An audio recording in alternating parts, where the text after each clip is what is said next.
चिदात्मने सर्वान्तरात्मने श्रीमद् वेङ्कटेशाय मङ्गलम्। स्वतः सर्वविदे सर्वशक्तये सर्वशेषिने सुलभाय सुशीलाय वेङ्कटेशाय मङ्गलम्। परस्मै ब्रह्मणे पूर्णकामाय परमात्मने प्रयुञ्जे परतत्त्वाय वेङ्कटेशाय मङ्गलम्।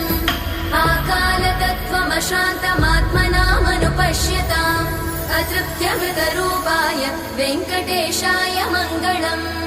प्रायस्वचरणौ पुंसां शरण्यत्वेन पाणिना कृपया दिशते श्रीमद् वेङ्कटेशाय मङ्गलम्। दयामृततरङ्गिण्यास्तरङ्गैरिव शीतलैः अपाङ्गैः सिञ्चते विश्वं वेङ्कटेशाय मङ्गलम्। स्रग्भूषाम्बर